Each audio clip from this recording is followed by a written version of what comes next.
So let's dive into The Last Lesson. It's a short but incredibly powerful story by the French writer Alphonse Daudet. And while it's set during a war, you'll see that the real battle isn't happening on some field. Nope, it's taking place inside a classroom. It's a fight for language, for identity, and for that painful truth we all know, that sometimes we only value something when it's about to be lost forever.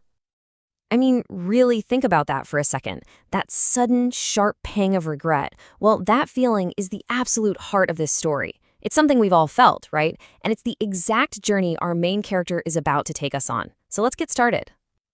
All right, so our story starts through the eyes of a young boy named Franz. He's from a region in France called Alsace. And for him, this day is kicking off like pretty much any other.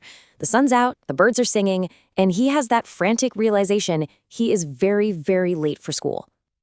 And he's especially nervous today because his teacher, Monsieur Hamel, is supposed to quiz the class on participles. And, well, Franz knows absolutely nothing about them. So it's really no wonder that the world outside looks so much better, you know? The warm day, the birds, even the Prussian soldiers drilling in a field. Literally anything seems like a better option than facing his teacher.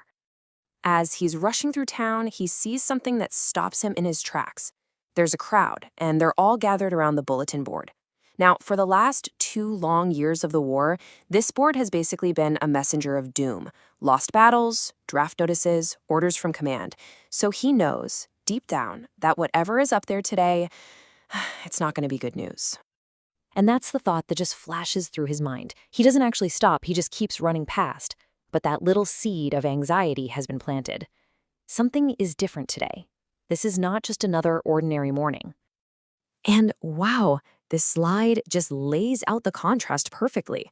On the left, you've got the usual school day. A great bustle of chaos, right? Desks opening and closing, lessons being shouted out, a racket you could hear all the way from the street. But on the right, that's what Franz finds today.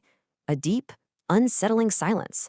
It's as quiet as a Sunday morning, which means his usual plan of just sneaking in during the commotion, totally impossible. So, when Franz finally creeps into the classroom, the weirdness only gets more intense. What he's about to hear isn't a scolding about grammar.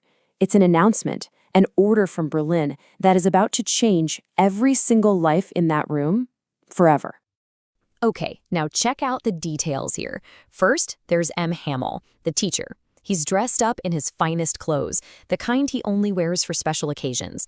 And even weirder than that, look at the back benches. They're usually empty, but today they're filled with the old folks from the village, the former mayor, the postmaster, and they all have these incredibly sad, somber looks on their faces.